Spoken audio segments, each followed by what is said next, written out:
जा रही है आप लोग तो? अगर आवाज जा रहा है तो यस बोलेंगे। Good morning. Good morning. Good morning. चलो भैया, गुड मॉर्निंग हो गया। तब आगे देखते हैं हम लोग। गुड मॉर्निंग के बाद कल हम आपको कुछ वंशों के बारे में बताए थे। छोटे छोटे वंश थे सब, उनके बारे में हम कल कुछ बताए थे आपको। गुजरात में यहाँ कोई एक छोटा सा वंश था, नाम बताएंगे आप। मध्य प्रदेश में यहाँ एक काकतीय वंश था, जजाक भुक्ति का वंश था।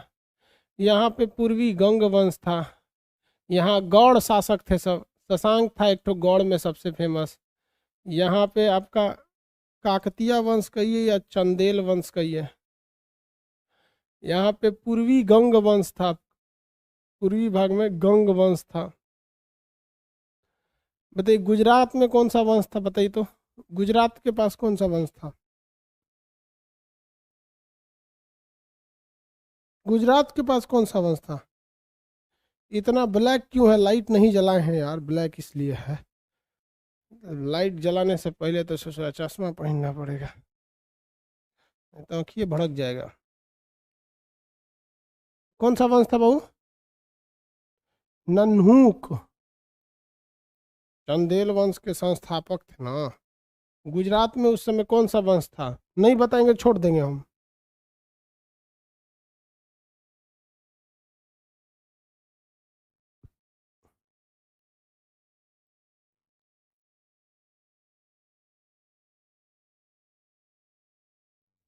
छोड़ देते हैं हम ऐसे ही। अब हमें ही बताए, रिवाइज करना नहीं है आप लोग को तो दिक्कत ना होगा। पूर्वी गंग गंग वंश के संस्थापक के बारे में बताइए। यहाँ 3 मंदिरें बहुत ही ज़्यादा फेमस। 3 मंदिर बहुत ही ज़्यादा फेमस है। एक है पुरी का मंदिर, जिसका कहते हैं जगन्नाथ मंदिर। जगन्नाथ मंदिर। दूसरा कोणार्क में फेमस है, सूर्य मंदिर। भुवनेश्वर में प्रसिद्ध है। भुवनेश्वर में कौन सा प्रसिद्ध है? लिंगराज मंदिर। लिंगराज मंदिर भुवनेश्वर में कौन सा है? लिंगराज मंदिर। समझ में आ गया कि नहीं आ गया? आनंद वर्मन, हाँ वेरी गुड। संस्थापक थे आनंद वर्मन। इन्होंने पुरी में कौन सा मंदिर बनवाया था? आनंद वर्मन ने। आनंद वर्मन। इन्होंने पुरी में बनवाया था जगन्नाथ मंदिर। कोणार्क का सूर्य मंदिर नरसिंह प्रथम। नरसिंह प्रथम। कोणार्क का सूर्य मंदिर नरसिंह प्रथम। अब बताइएगा भुवनेश्वर का लिंगराज मंदिर किसने बनवाया? जल्दी जल्दी। भुवनेश्वर का लिंगराज मंदिर किसने बनवाया?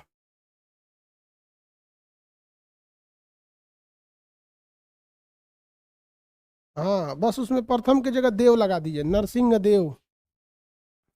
नरसिंह देव। नरसिंह देव। ये मंदिर बड़ी बड़ी प्रसिद्ध थे उस समय में। कौन सी शैली में बनाए गए थे ये सब मंदिरों की? तो शैली आपको मंदिर शैली अलग से पढ़ाया जाएगा। अलग से मंदिर शैलियों के बारे में पढ़ाएंगे। अब थोड़ा सा उसके आगे बढ़ते हैं। छोटे छोटे राजवंश बहुत ज़्यादा टुकड़ों में टूट गए थे। जब तक राजपूत काल आए, आपको 6 छोटे छोटे वंशों को देखना।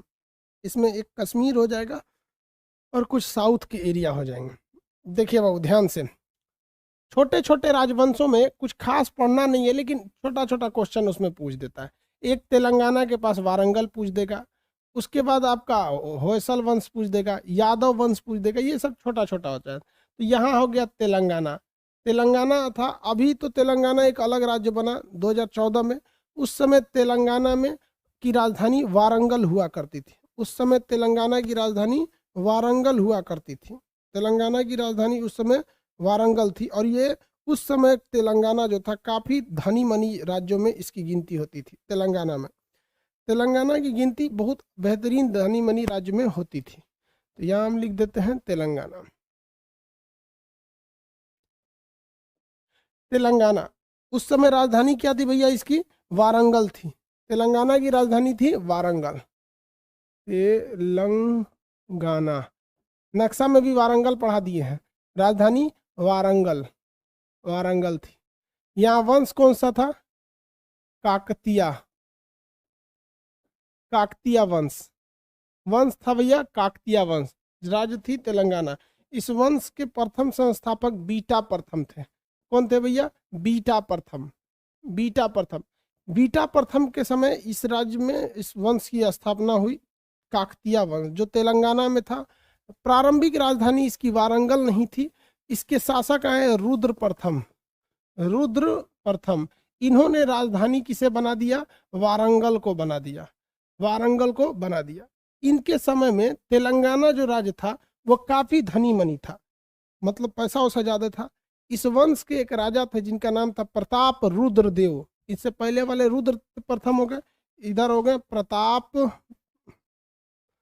प्रताप रुद्र देव, प्रताप रुद्र देव, वेद लिख दिए देव, प्रताप रुद्र देव। प्रताप रुद्र देव के समय युद्ध हो गया और ऊपर से आ रहा था अलाउद्दीन खिलजी। ऊपर से कौन आ रहा था? अलाउद्दीन खिलजी, अलाउद्दीन, अलाउद्दीन खिलजी आ रहा था। इसका जो सेनापति था इसका नाम था मलिक काफूर, मलिक काफूर। इसके सेनापति का नाम क्या था? मलिक काफूर नाम था। प्रताप रुद्र देव पर आक्रमण करने के लिए अलाउद्दीन का सेनापति कौन आ रहा था?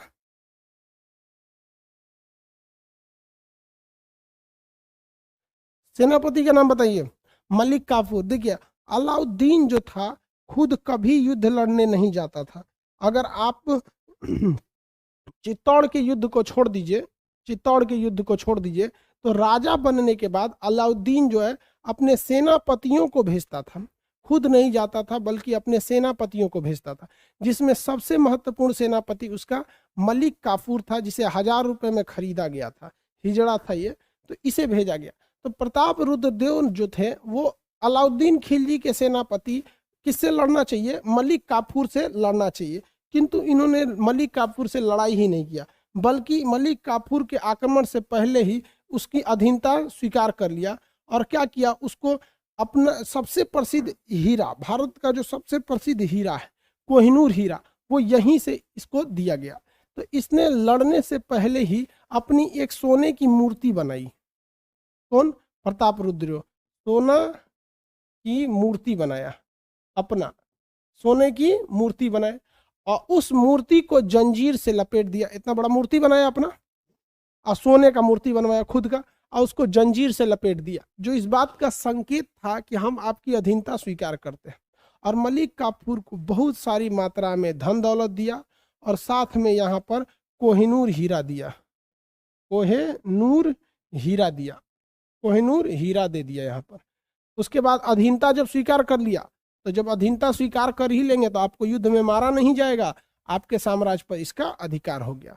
तो ये तेलंगाना का वारंगल वंश था। अब यहीं से आप देखिए ओरिजिन होता है कोहिनूर हीरा का, और यह कोहिनूर हीरा मलिक काफूर को होते हुए खिलजी वंश तक चला जाता है, खिलजी वंश। उसके बाद तुगलक वंश में जाता है, सैयद वंश में, लोधी वंश में, लोधी वंश के बाद मुगल वंश में, मुगल वंश में बहुत सारे राजाओं को होते हुए इस पर आक्रमण हो जाता है। नादिर शाह का, वो ईरान लेके चला जाता है, ईरान से इसको सिख छीन के लेके चले जाते हैं, सिखों से अंग्रेज ले लेते हैं, अंग्रेज लेके विक्टोरिया को चले जाते हैं। तो ये कोहिनूर हीरा का एगो अपने ससुरा का इतिहास है, बड़ी बड़ा है। तो वारंगल, वारंगल जो है वो तेलंगाना में स्थित काकतिया वंश की राजधानी थी।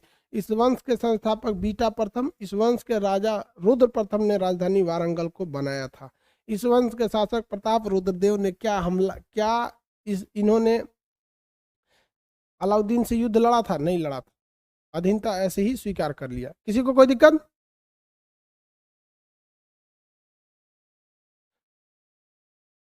कह रहा है कि सर नाम तो बहुत खतरनाक रखा था, प्रताप रुद्रदेव। भाई देखिए सबसे बड़ी कमजोरी क्या हो जाती है कि आप कितने भी शक्तिशाली रहेंगे, आप अगर छोटे छोटे राज्यों में बटेंगे तो आपकी फौज भी छोटी होगी, आपका साम्राज्य भी छोटा होगा, तो इधर उधर से 10 जगह से आपको घेर लिया जाएगा।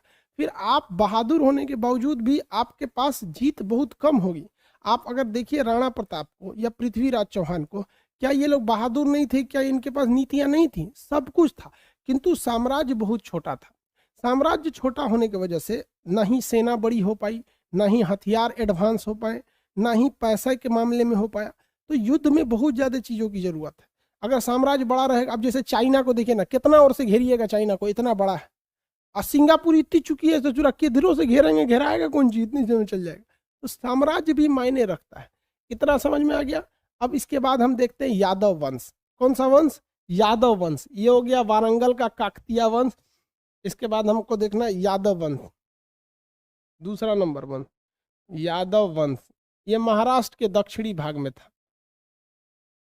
ये मेनली साउथ महाराष्ट्र में चल रहा था, कर्नाटक महाराष्ट्र के पास, यहाँ पे चल रहा था यादव वंश। इस वंश की जो राजधानी थी यादव वंश की, वो थी देवगिरी। देवगिरी। देवगिरी का बदला हुआ नाम कोई बता सकता है? देवगिरी का आप में से कोई आइडिया? देवगिरी का नाम बदला गया था, और देवगिरी का नाम बदल दिया गया, और ये दिल्ली सल्तनत के तुगलक वंश के समय में इसको बदला गया था। इस बता सकते हैं इसका नाम बदला हुआ?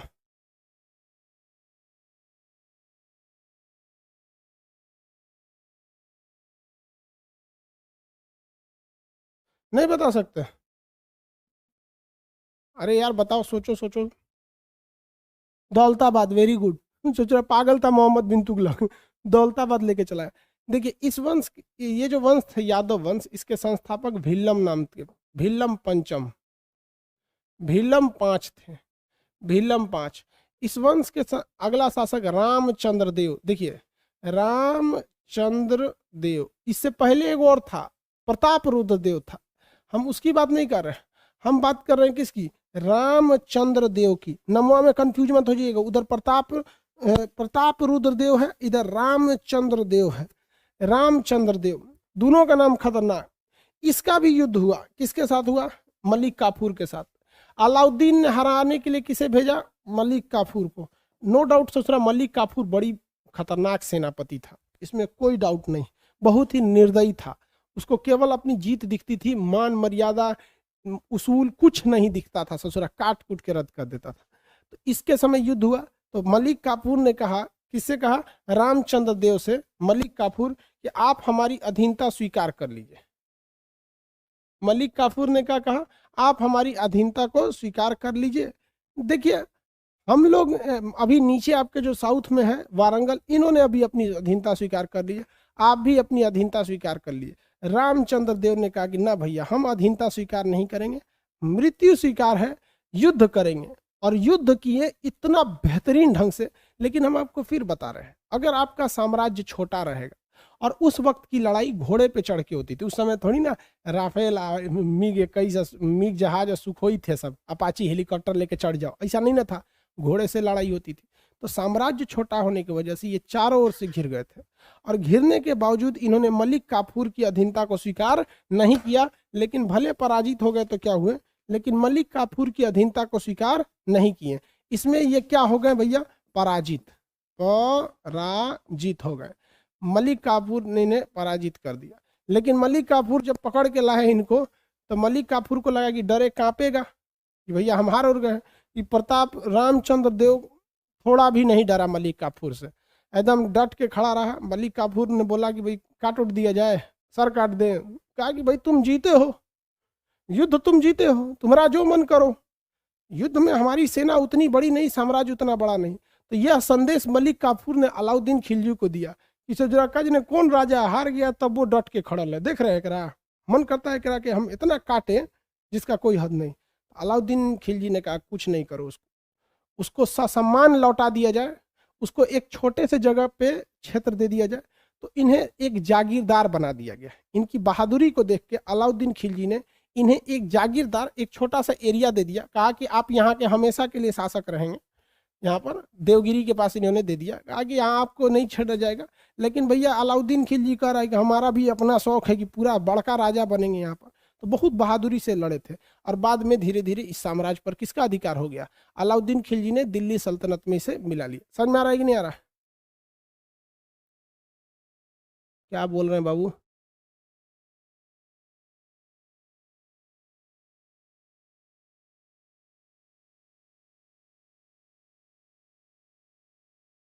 आगे बढ़े।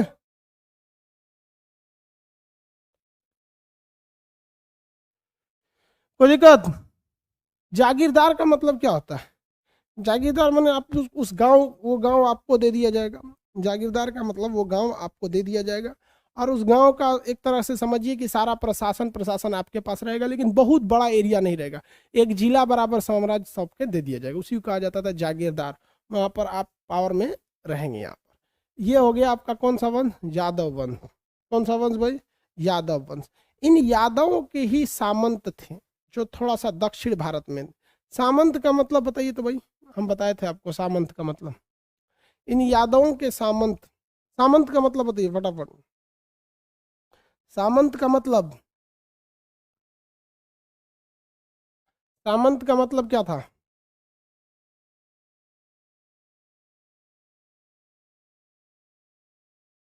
मंत्री, हाँ। मंत्री थे सब वहां पे, सामंत का मतलब था मंत्री। एक आदमी कह रहे हैं कि सर समझ में नहीं आ रहा है, तो भाई आप शुरू से क्लास नहीं किए होंगे, क्योंकि सब आपस में कनेक्टेड है। अब मान के चलिए कोई नया एडमिशन लिया, बीच में घुस जाएगा, तो उसके लिए है कि भाई आप शुरू से देखते आइए, आपको समझ में आएगा। अब मान के चलिए हम बोल रहे हैं सामंत, आपको पता ही नहीं है सामंत, तो सामंत समझने में तो दिक्कत होगा ही, जेन्युइन है कि दिक्कत होगा वहां पर सामंत समझने में। इसी के सामंत थे होयसल वंश। होयसल वंश। होयसल वंश, यह वंश था होयसल वंश। द्वार समुद्र राजधानी थी। होयसल वंश की राजधानी द्वार समुद्र। होयसल वंश की राजधानी द्वार समुद्र। अलाउद्दीन खिलजी ने लाख कोशिश किया कि होयसल वंश को जीत कर अपने में मिला लिया जाए, लेकिन ये बार बार साउथ में होने की वजह से भाग जाता था। अलाउद्दीन खिलजी को इसे जीतने में सफलता नहीं मिल पा रही थी। इसकी राजधानी द्वार समुद्र थी। विष्णुवर्धन जो थे वो इसके संस्थापक थे। विष्णुवर्धन, इनका वेल्लूर में बहुत प्रसिद्ध मंदिर है। विष्णुवर्धन, विष्णुवर्धन, विष्णुवर्धन। वेल्लोर में,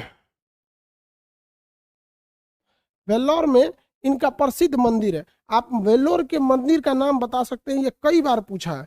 वेल्लोर का सबसे प्रसिद्ध मंदिर है, आप मंदिर का नाम बताइए।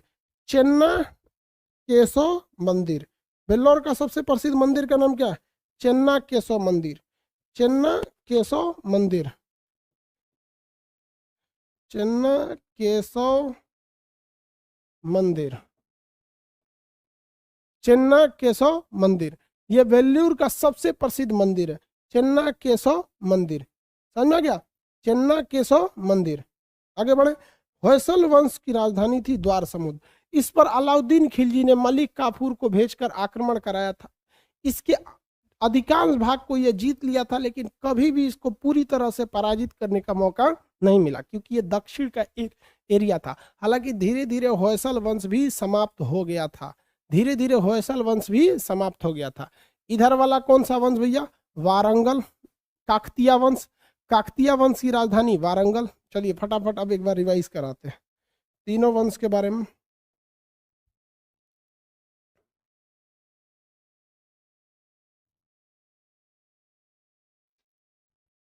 तीनों वंश के बारे में एक रिवाइज करा देते हैं।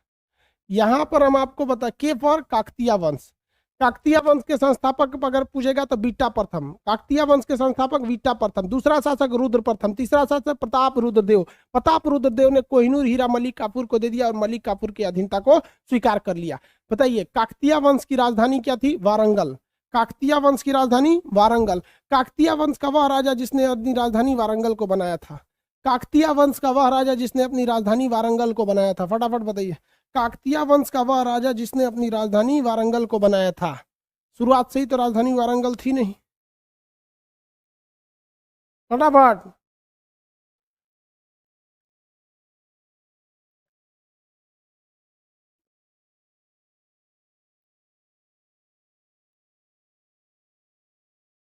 रुद्र प्रथम।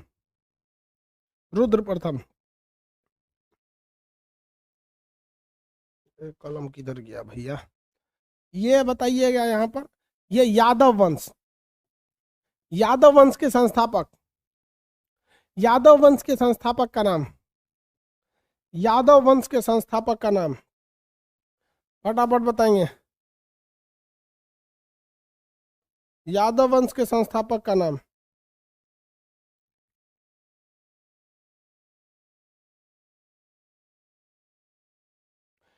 भिल्लम 5, भिल्लम 5। यादव वंश का सबसे योग्य शासक का नाम था रामचंद्र देव। क्या नाम था? रामचंद्र देव। याद रखिएगा, ये क्वेश्चन पूछा हुआ है एसएससी में। एसएससी में क्वेश्चन पूछा था कि अलाउद्दीन खिलजी ने किस वंश के किस राजा को जागीरदार बनाया था? किस राजा को जागीरदार बनाया था? तो अलाउद्दीन खिलजी ने यादव वंश के राजा रामचंद्र देव को पराजित करा दिया था अलाउ मलिक काफूर के द्वारा, किंतु युद्ध में उनके द्वारा दिखाए गए असाहस, पराक्रम और वीरता को देखते हुए उनके आत्मसम्मान को लौटाया, किंतु उनके क्षेत्र को लेकर और एक जगह का क्या बना दिया था? वो बना दिया, क्या क्या बोलते हैं, जागीरदार। मतलब वो क्षेत्र उन्हें सौंप दिया, और वो भी केवल किस वजह से? वीरता को देखकर। नहीं, अगर वीरता नहीं दिखाते कहते माफ कर दीजिए, ही कर दीजिए, गलत। ये सब एक हिंदुस्तान में ना, ये सब चीज एक से एक वीर राजा रहे हैं सब। चाहे वो राजस्थान के देखें, अभी तो राजपूत काल आएगा तब तो उसमें बताएंगे वहां के शासकों के बारे में। यादव वंश जो था वो मिला लिया गया अलाउद्दीन खिलजी में। इसके बाद नीचे वाला वंश था होयसल वंश। होयसल वंश के संस्थापक विष्णुवर्धन। इन्होंने चेन्ना, यहाँ पर एक प्रसिद्ध मंदिर बनाया गया था बेल्लोर में, चेन्ना केशव मंदिर। पूरी तरह से होयसल वंश को जीतने में अलाउद्दीन खिलजी सफल नहीं हो पाया था। इसकी राजधानी क्या थी? द्वार समुद्र। क्वेश्चन आएगा वह कौन सा ऐसा जगह था जिसे अलाउद्दीन खिलजी नहीं जीत पाया था? तो द्वार समुद्र। कौन सा जगह था जिसे नहीं जीत पाया? तो होयसल वंश के अधिकांश भाग को जीत लिया, लेकिन द्वार समुद्र को नहीं जीत पाया था। ये भी क्वेश्चन पूछा हुआ है। अलाउद्दीन खिलजी ने कौन से क्षेत्र को नहीं जीत पाया? तो द्वार समुद्र को नहीं जीत पाया। किसे नहीं जीत पाया? द्वार समुद्र को नहीं जीत पाया। तो याद रखेंगे बाबू, यहाँ से टिपिकल क्वेश्चन उठाता है। एक तरह का आप कह लीजिए तो ये वन लाइनर क्वेश्चन यहाँ से उठाया जाता है। सीधी सी बात करेंगे। काकतीय वंश की राजधानी वारंगल। यादव वंश की राजधानी देवगिरी, जिसका अभी का नाम दौलताबाद है। होयसल वंश की राजधानी द्वार समुद्र। सीधा सीधा क्वेश्चन। अलाउद्दीन खिलजी किस जगह को नहीं जीत पाया? होयसल वंश को तो जीत लिया, लेकिन द्वार समुद्र को नहीं जीत पाया। अलाउद्दीन खिलजी का सेनापति मलिक काफूर। किस राजा ने मलिक काफूर की अधीनता स्वीकार कर लिया था? तो प्रताप रुद्र देव ने। अधीनता स्वीकार करने के लिए उसने क्या बोला था? अपनी मूर्ति बनवाई थी और उस मूर्ति को जंजीर से लपेट के दिया था कि भैया हम अधीनता स्वीकार कर रहे हैं, और ढेरों धन दौलत देके, कोहिनूर हीरा देके अपनी जान बचा लिया और अपने आप को समर्पित कर दिया। किस शासक की वीरता को देख के अलाउद्दीन खिलजी ने उसे जागीरदार बना दिया? तो रामचंद्र देव। रामचंद्र देव क्या युद्ध में जीते? नहीं, लेकिन युद्ध में बहुत ही वीरता से लड़ने के कारण उन्हें उनका साम्राज्य मतलब जागीरदार बना दिया गया। किसी को दिक्कत? यहाँ तक में ये छोटे छोटे राजवंश में आपको बहुत ज्यादा नहीं पढ़ना है।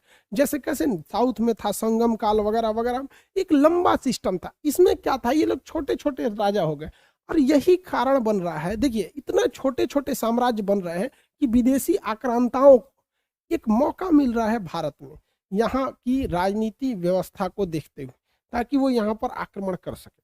अब इसी दौर में चालू होता है राजपूत काल। अब ये राजपूत काल से पहले कश्मीर का इतिहास देखते हैं।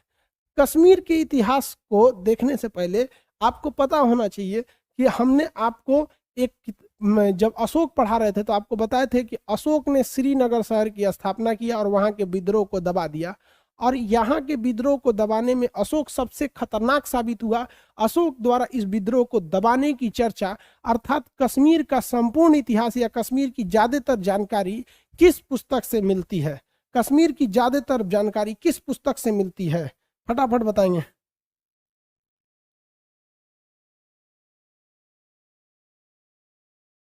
काला वाला पीडीएफ भी प्रिंट आउट निकल जाएगा। फटाफट बताइए किस पुस्तक से मिलती है। इसके बारे में हम थोड़ा सा जानकारी आपको दे चुके हैं।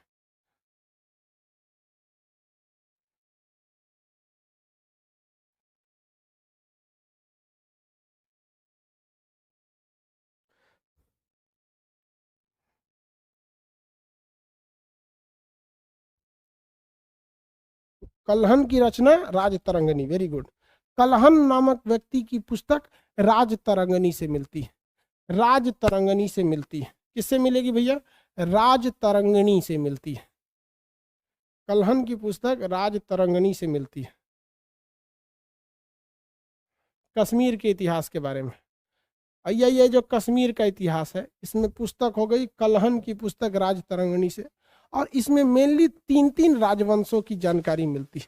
कितने राजवंश की जानकारी? 3 वंश में। कारकेट वंश, उत्पल वंश, उल्टा लिख दिए, उत्पल वंश और लोहार वंश, उत्पल वंश और लोहार वंश। इससे हमें कश्मीर के बारे में जानकारी मिलती है। फिर से वही बात, इसमें कोई बहुत बड़ा योग्य शासक नहीं रहा जिनका साम्राज्य बड़ा हो सके। जैसे आप प्राचीन इतिहास पढ़ रहे थे तो आपको एक राजाओं का एक फैमिली देखने को मिलती होगी।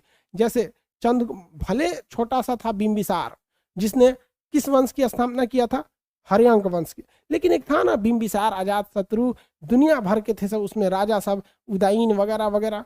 आप अशोक की, चंद्रगुप्त मौर्य की फैमिली को देखेंगे, चंद्रगुप्त मौर्य, बिंदुसार, अशोक, दुनिया भर के बड़े बड़े कारनामों को इन्होंने किया था ये लोग ने।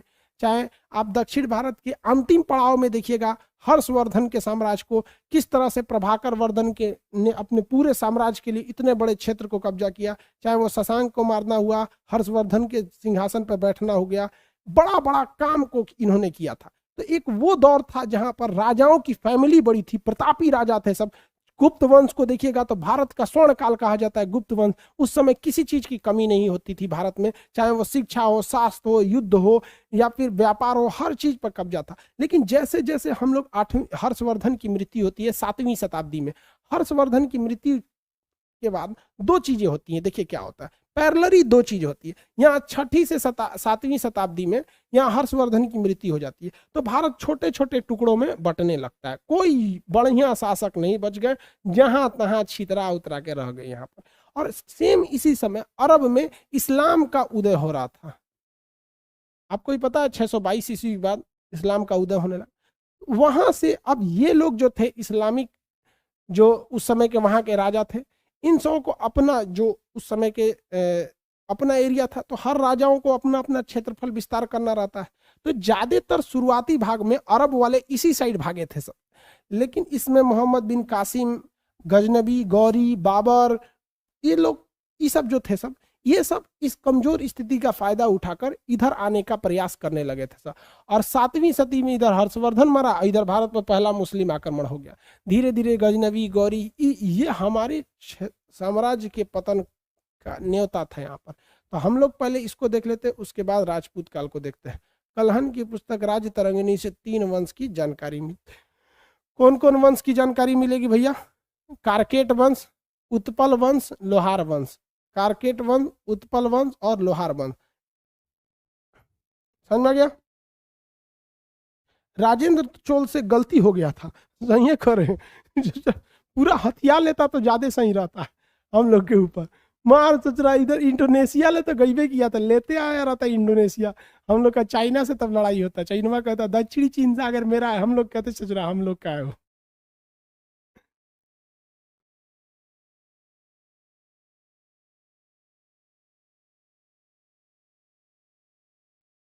आगे बढ़े।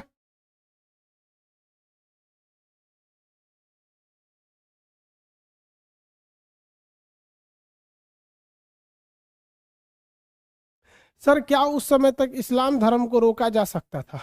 देखिए उस समय की जब हिस्ट्री पढ़ाएंगे तब आपको खुद धीरे धीरे चीज समझ में आने लगेगी कि देश चलाने के लिए थोड़ा थोड़ा सा मतलब हर चीज का होना जरूरी है। कहीं ना कहीं हम लोग भी कॉम्प्रोमाइज करते हैं किसी आत्मनिर्भर ना होने की वजह से।